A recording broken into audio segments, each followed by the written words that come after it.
आरंभ करें, फिर चाहे वो किसी को सुख देना हो या स्वयं को बदलने का प्रयास करना हो, कुछ भी हो, विलंब न करें, क्योंकि समय उसी का साथ देता है जो समय का सम्मान करता है। राधे राधे। मीठा पानी सबको भाता, परंतु खारा पानी किसी को नहीं भाता। अब सोचने वाली बात यह है कि मोती समुद्र की गहराइयों में ही बनता है, खारे पानी के मध्य में रहकर, हर क्षण भक्षकों से टकराकर, अपने अस्तित्व को दांव पर लगाकर ही सीप मोती प्रदान कर पाती है। कभी सोचा है क्यों? क्योंकि बिना संकटों का सामना किए, बिना विषम परिस्थितियों में उलझे आपको सुख प्राप्त नहीं होगा। इसलिए निडर होकर संकटों का सामना कीजिए और मेरे साथ प्रेम से कहिए, राधे राधे। हम सब समय की महत्ता को पहचानते हैं। समय ही हमें बनाता है, समय ही हमें नष्ट कर देता है। कभी समय ठीक चलता है तो कभी बहुत ही खराब समय आता है। विचित्र बात यह है कि हम फिर भी समय को ही नष्ट करते हैं। स्मरण रखिएगा, समय केवल जाता है, कभी आता नहीं। इसलिए समय की प्रतीक्षा में समय व्यर्थ ना करें। जो भी करना है आज अभी इसी क्षण प्रारंभ करें, फिर चाहे वो किसी को सुख देना हो या स्वयं को बदलने का प्रयास करना हो, कुछ भी हो, विलंब ना करें, क्योंकि समय उसी का साथ देता है जो समय का सम्मान करता है। राधे राधे। कहते हैं सबकी सीमा होती है, कठिनाइयों की, पीड़ा की, संकट की, अंधकार की भी। यदि किसी की सीमा नहीं होती तो केवल कड़े परिश्रम। आपने देखा तो होगा, रात कितनी भी काली, सितारे परिश्रम से उससे लड़ते रहते हैं और अंत में सवेरा आ ही जाता है। आंधियां पंछियों के बसेरे को तहस नहस कर देती हैं, किंतु पंछियां अपने परिश्रम से उसे पुनः बना ही लेती हैं, क्योंकि सीमित को असीमित से हारना पड़ता और परिश्रम असीमित। राधे राधे। बहती नदियां कितनी सुंदर होती हैं, पावन होती हैं। जहां से जाती है वहां एक नया जीवन प्रदान करती है। धरा को सींचती, अकाल को दूर रखती, और कदाचित इसीलिए नदी को मां समान पूजा जाता है। किंतु क्या कभी आपने सोचा है कि नदी जन्म कैसे लेती है? क्या ये प्रारंभ से ही इतनी विशाल और वेगवती होती? नहीं, वर्षा की छोटी छोटी बूंदें गिरकर मिलती, एक सूक्ष्म धारा बनाती। ये धारा पर्वतों के हिम को काटते हुए, स्वयं में पिघलाते हुए, जल प्रपातों से गिरती, चट्टानों से टकराती और फिर जाके नदी बनती। इसी प्रकार ऐसे ही सीधे सीधे कोई महान नहीं बन जाती। छोटे छोटे प्रयास मिलकर एक विशाल व्यक्तित्व बनाते। इसलिए जीवन में प्रयास करते रहिए, अस्तित्व अपने आप ही बन जाएगा। राधे राधे।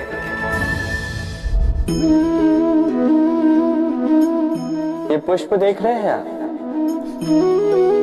ये वही पुष्प है जिसका जीवन इस डाली पर आरंभ हुआ था। पहले कलिका बनकर फूटा, फिर धीरे धीरे मुख खोला, फिर अपने पंखुड़ियों का विस्तार किया, देखने वालों की आंखों में प्रशंसा देखी, मधु के लिए तितलियों को ललचाया और फिर डाली से टूटकर नीचे गिरा हुआ पाया। क्यों? नियति ने ऐसा क्यों किया? सोचिए। क्योंकि उस डाली पर टिके रहना इस पुष्प के जीवन का ध्येय कभी था ही नहीं। अब या तो ये पुष्प देवताओं के मस्तक पे सुशोभित होगा, या किसी स्त्री के आभूषण में गूंथा जाएगा, या किसी के प्रेम प्रदर्शन का माध्यम बनेगा। देखिए, जीवन में लक्ष्य को पाना है तो यात्रा से भय नहीं होना चाहिए। अपना अस्तित्व बनाना है तो उनकी छाव से दूर जाना ही पड़ेगा जिन्होंने आपको अस्तित्व में लाया। यही जीवन की निरंतरता है। राधे राधे।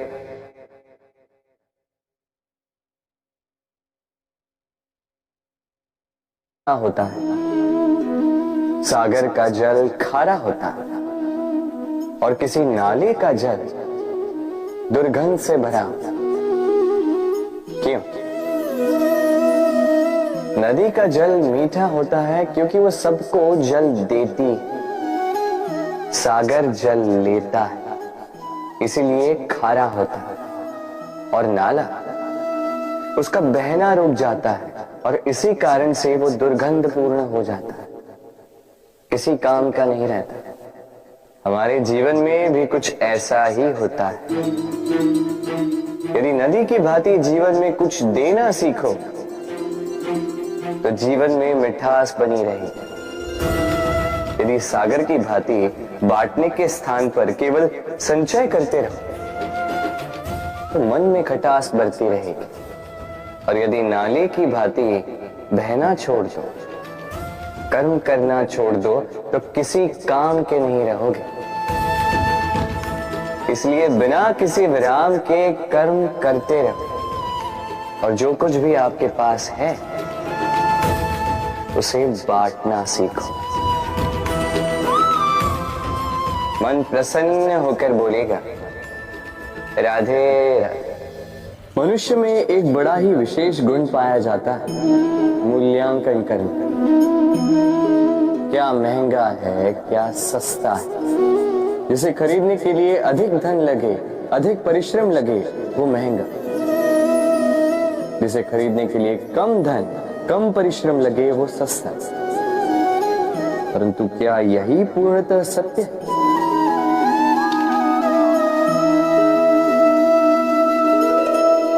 अब आपके सामने एक पात्र है जिसमें जल भरा है और एक सोने का सिक्का। बताइए, इन दो वस्तुओं में अधिक महंगा क्या है? आप कहेंगे सीधी सी बात है, सोने का सिक्का ही अधिक महंगा होगा। इस सोने के सिक्के से आप ऐसे कई सारे जल के पात्र खरीद सकते हैं। चलिए, उचित है। अब सोचिए, यदि आप किसी मरुस्थल के बीचों बीच फंसे, प्यास से तड़प रहे, तब क्या महंगा होगा? तब तो आप इस एक घूंट जल के लिए अपनी जीवन भर की कमाई पाई पाई यूं ही गंवाने के लिए सज्ज हो जाएंगे। स्मरण रखिएगा, जीवन में महंगी या सस्ती वस्तु नहीं, परिस्थिति होती है, और आवश्यकता पड़ने पर जो काम आ, उससे अमूल्य इस संसार में और कुछ भी नहीं। राधे राधे। ये है सुई और ये है तलवार। अब आप बताइए, आपके दृष्टिकोण से इन दोनों वस्तुओं में से क्या अधिक शक्तिशाली और महत्वपूर्ण होगा? आप कहेंगे तलवार ही अधिक शक्तिशाली या महत्वपूर्ण है। चलिए मानते हैं तलवार अधिक भारी होती है। तलवार युद्ध में आपको विजय दिलाती, शत्रु का विनाश करती, किंतु तलवार से कभी आप आपके वस्त्र सी नहीं पाएंगे। यदि पांव में कांटा चुभ जाए तो उसे आप तलवार से नहीं निकाल सकते, आपको सुई का उपयोग करना ही होगा। अब बताइए, तलवार को पाने के पश्चात ऐसे इस प्रकार सुई को खो देना क्या उचित होगा?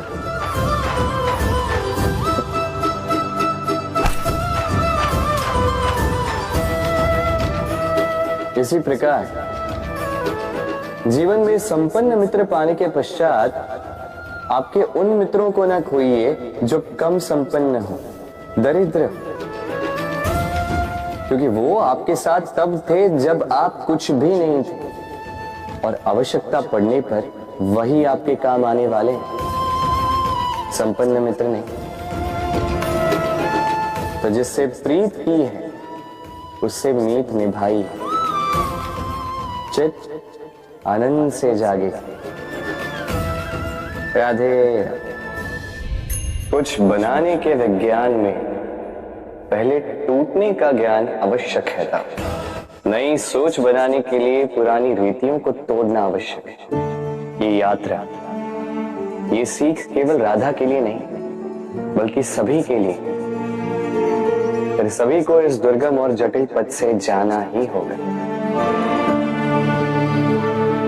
मनुष्य भावनाओं में बहकर कभी कभी ऐसे अनुचित निर्णय ले लेता है जिसके कारण वो जीवन भर पश्चाताप करता है, किंतु जब कुछ खो कर पाता है उसे वो सहेज कर रखता है। बबूल का पेड़ कितना विशाल होता है, पीपल का पेड़ भी विशाल होता है, किंतु क्या आपने कभी सोचा है क्यों बबूल के पेड़ को काट के उसका उपयोग किया जाता है और क्यों पीपल के पेड़ को पूजा जाता है? इसलिए क्योंकि पीपल का पेड़ उसके नीचे बैठे पथिक को छाया देता है, अपनी डाली पर असंख्य पंछियों को बसेरा देता है, किसी को काटे चुबाकर दूर नहीं करता बल्कि उसे शीतल छाया देकर उसकी थकान हर लेता।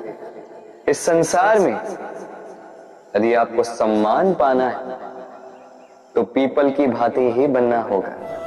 कुछ देना सीख, आनंद, सुख, शीतलता बांटना सीख, और कांटों की भांति कभी किसी को कष्ट ना दो। सम्मान स्वयं चल के आपके पास आएगा और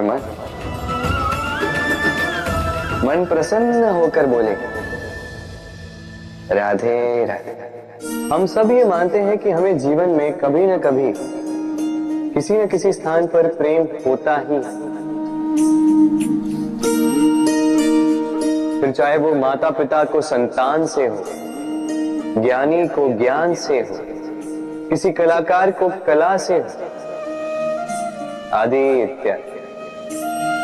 किंतु क्या वास्तव में ये प्रेम ही है? मोह भी तो हो सकता है। अब आप पूछेंगे कि प्रेम और मोह में अंतर क्या है? अंतर है बंधन का, जो आपको बांधे वो मोह है, प्रेम नहीं। प्रेम वो जो आपको मुक्त कर विकास की ओर भेजे। चलो आपको एक उदाहरण देता हूं। कुछ माता पिता अपनी संतान को किसी अन्य नगर में पढ़ने के लिए भेज नहीं पाते, अपनी संतान को उसके मित्रों के साथ खेलने के लिए भेज नहीं पाते, चिंतित रहते हैं कि कहीं उनकी संतान को पीड़ा ना पहुंचे और इसीलिए उसे बांध के रखते हैं। ये प्रेम नहीं है, ये मोह है। क्योंकि यदि ये प्रेम होता तो वो चाहते कि संतान माता पिता की छांव से बाहर निकलकर इस संसार को देखे, उसे समझे, उससे ज्ञान ले, अपनी अनुभवों से सीखकर अपना स्वयं का एक व्यक्तित्व बनाए। स्मरण रखिएगा, मोह से भय पैदा होता है और प्रेम से केवल आनंद। इसीलिए बांधिए मत, मुक्त कीजिए, क्योंकि यही प्रेम है। राधे राधे। संसार में संबंध बहुत ही महत्वपूर्ण होते हैं। अब प्रश्न ये उठता है कि संबंध कैसे होने चाहिए। संबंध शब्द के प्रारंभ में ही सम शब्द आता है। सम अर्थात समानता। तो किसी के साथ संबंध निभाते हुए इतना मत झुकिए कि उठने के लिए किसी के सहारे की आवश्यकता पड़ जाए। स्मरण रखिएगा, जो झुकाना चाहे वो कभी संबंध निभा नहीं पाएगा। संबंध उसी के साथ जोड़ी जो आपको समान माने, आपको सम्मान दे, क्योंकि सम्मान से ही संबंध पनपेगा और बढ़ेगा। राधे राधे। कभी सोचा है जब माता संतान को जन्म देती है तो क्या होता है? 9 माह का गर्भ, प्रसव की तीव्र पीड़ा। कहते हैं ये पीड़ा इतनी भयंकर होती है कि मानो जैसे संतान के जन्म के साथ माता को भी एक नया जन्म मिल जाता है, और इस जन्म के साथ अंत होता है माता की पीड़ा। किंतु यदि आप दृष्टिकोण बदलकर देखें तो आप ये समझेंगे कि पीड़ा का ये अंत एक अपार आनंद का प्रारंभ है। आरंभ संतान का, और संतान माता पिता के लिए सुख का प्रारंभ है। जीवन के साथ भी यही होता है। हम कभी कभी किसी संबंध या किसी स्थिति के पीड़ादायक अंत के कारण इतने विचलित हो जाते हैं कि उस आनंदमयी प्रारंभ को देख ही नहीं पाते। स्मरण रखिएगा, पीड़ा आनंद के प्रारंभ का लक्षण। राधे राधे। व्यक्ति के सर पर जब क्रोध चढ़ जाता है तो उसे सत्य और असत्य के बीच का ज्ञान नहीं होता। क्रोध उसकी दृष्टि को धुंधला कर देता है और फिर उसके पश्चात केवल माया और कपट ही उसे आगे का मार्ग दिखलाता है, अपने स्वार्थ की सिद्धि के लिए। अग्नि क्या करती है? जलाती है, फिर चाहे वो लकड़ी हो, कोयला हो, वस्त्र हो, जो भी आप अग्नि में डालोगे वो भस्म हो जाएगा। किंतु सोना, यदि आप सोने को अग्नि में डालोगे तो वो कुंदन बनकर अपना अस्तित्व निखार लेता है। यदि आप लोहे को ताप दो तो वो फौलाद बन जाता है। क्यों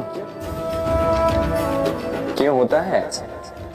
क्योंकि उनके भीतर की अग्नि उनको जलाने वाली अग्नि से अधिक तीक्ष्ण होती है। ये अग्नि है निश्चय की, ये अग्नि है पवित्रता की। यदि आपका निश्चय दृढ़ हो, आपके विचार पावन हो, तो कुंदन बनकर निकलोगे, फौलाद बनकर निखरोगे, भीतर से बल पाओगे और कोई आपके साथ अनिष्ट नहीं कर पाएगा। राधे।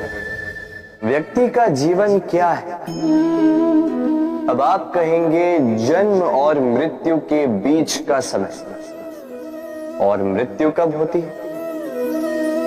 जब व्यक्ति श्वास लेना छोड़ दे, हाथ पांव चलाना छोड़ दे, सोचना छोड़ दे। ऐसा नहीं। देखिए, जल की मृत्यु तब नहीं होती जब वो सूख जाती। जल की मृत्यु तब होती है जब वो प्यास बुझाना बंद कर देती है। सूर्य की मृत्यु तब नहीं होती जब उस पर ग्रहण लग जाए या जब सूर्यास्त हो जाए। सूर्य की मृत्यु तब होती है जब वो भविष्य में इस संसार के जीवों को प्रकाश की आशा देना छोड़। उसी प्रकार मनुष्य का अंत, उसकी मृत्यु तब होती है जब उसके भीतर की करुणा का अंत हो जाए। करुणा वो भाव है जो मनुष्य को मनुष्य बनाए रखती है, जो एक मनुष्य को किसी और मनुष्य का कष्ट, उसकी आवश्यकता का अनुभव कराती है, जो उसे बल देती है किसी और की सहायता करने के लिए, उसे पात्र बनाती है इस सृष्टि का नियंता बनने के लिए। देखिए, संसार में मृत्यु केवल एक बार होती तो उससे पूर्व क्यों मरना? इस करुणा को क्यों मारना? स्वयं को मनुष्य बनाए रखिए, मृत्यु के पश्चात भी जीवित रहेंगे। राधे राधे। नवरात्रि का पर्व आरंभ हो चुका है और ये पर्व अत्यंत भव्य है, क्योंकि ये पर्व जगत माता से जुड़ा है। मां, कितना छोटा सा शब्द है, किंतु ठीक से देखो तो समस्त संसार इसी शब्द में समाया। मां जो अपनी संतान के लिए हर संभव प्रयास करती है, कुछ भी करने के लिए सज्ज रहती है। मां जिसका सबसे बड़ा गुण निश्चल, मन में ना कोई पूर्वाग्रह, ना कोई भेदभाव, ना कोई छल कपट, और इतनी भोली होती है। संतान भले ही झूठा रो दे, मां को लगता है कि कदाचित वास्तव में भूख लगी होगी। मां चाहे जन्म देने वाली हो चाहे पालने वाली, स्वर्ग, ये स्वर्ग हमें मां के चरणों के नीचे ही प्राप्त होता है। इसी मां को हमारा शत शत प्रणाम। राधे। सहनशीलता मां का दूसरा सबसे बड़ा गुण। कहते हैं कि धरती से अधिक सहनशील और कोई नहीं। उसे खोदने के पश्चात भी धरती हमें फसल देती है, किंतु मां, ये मां धरती से कम सहनशील नहीं है। तनिक सोचिए, 9 माह तक संतान को अपनी कोख में रखना, क्या ये सहनशीलता कोई पुरुष दिखा सकता है? क्या ये सहनशीलता कोई पिता दिखा सकता है? स्त्री में शील भले है, सहनशीलता की परिभाषा उसे मां बनने के पश्चात प्राप्त होती है। स्वयं का अस्तित्व भुलाकर संतान का अस्तित्व बनाती है। शिशु की लात खाकर भी आनंद से उसे दूध पिलाती है। ये होती है मां, और इसी मां जननी को हमारा शत शत प्रणाम। राधे राधे। मां का एक और सबसे महान गुण, स्वयं को ढालने की अद्भुत शक्ति। जिस प्रकार एक मां स्वयं को ढाल सकती है और कोई नहीं कर सकता। मां एक महानदी की भांति है, जिसकी ऊर्जा असीमित है किंतु अहंकार बिल्कुल नहीं। जिस प्रकार एक नदी ढलान के अनुरूप मुड़ जाती है, उसी प्रकार एक मां अपने संतान के अनुरूप ढल जाती है, चाहे जैसी भी परिस्थिति है। उसके सोने के समय के अनुरूप स्वयं का सोना, उसके जागने के समय के अनुरूप स्वयं का जगन, संतान की इच्छा का भोजन वो स्वयं का मनपसंद भोजन बना लेती है। ये मां का आचरण ही तो है, जो धूप में छाप बनकर आता है, जो शीत में कंबल बनकर आता है। मां ऐसी होती है कि संतान की निद्रा ना टूटे, इसलिए एक करवट सोने का अभ्यास कर लेती है, और इतना स्वयं को केवल वही ढाल सकती है जो संतान की ढाल बन सकती है। इसी मां को हमारा शत शत नमन। राधे राधे। मां के 2 और सबसे महान गुण, साहस और संबल। साहस ये कि वो अपने संतान के लिए कुछ भी कर सकती है, और संबल ये कि वो अपनी संतान को कभी टूटने बिखरने नहीं देगी। तनिक सोचिए, जब भी आपको चोट लगती है, चीख से पूर्व मां का नाम मुख में क्यों आता है? तनिक सोचिए, जब आपको बल की आवश्यकता होती है, साहस की आवश्यकता होती है, आगे आप अपना मार्ग देख रहे हैं जो अत्यंत कठिन प्रतीत हो रहा है, तब मुख से मां की ही शपथ क्यों निकलती? क्योंकि मां ही है जो हमें साहस देती है, मां ही है जो हमें सहारा देती है। मां जानती है कैसे हमारी उंगली पकड़ के हमें चलना सिखाना है। मां ये भी जानती है कि कैसे कान पकड़ के हमें उचित मार्ग पर लाना है। इसी साहसी मां को हमारा शत शत नमन। राधे राधे। कभी आपने सुना है, हिरणी सिंह से बचने के स्थान पर उससे जाके लड़ पड़ी। हिरणी ने सिंह पर आक्रमण कर दिया। कभी सुना है? कभी नहीं। किंतु ऐसा हो सकता है, ऐसा होता भी है। और ये होता तब है जब हिरणी के शावक संकट में हो, जब उन्हें सिंह से प्राणों का संकट हो, तब हिरणी भी आके सिंह से लड़ पड़ती है, उससे भिड़ पड़ती है, क्योंकि वो मां है और मां अपनी संतान के लिए कुछ भी कर सकती है। ये ममता है, ये जितनी कोमल हो सकती है उतनी ही कठोर भी हो सकती है, और अपनी संतान के हित के लिए वो क्रोध की पराकाष्ठा पार करते हुए अपनी संतान की सुरक्षा करके ही रहेगी। और इसीलिए तो मां संतान के जीवन की सबसे बड़ी ढाल कहलाती है। इसी मां को हमारा शत शत नमन। राधे राधे। करुणा वो भाव है जिससे संसार के सारे भाव जन्म लेते हैं, और ये समस्त संसार ये मां से जन्म लेता है। मां वो व्यक्ति है जो करुणा का सागर है। संतान को देखकर ही समझ जाती है कि उसकी विडंबना क्या है, उसकी आवश्यकता क्या है।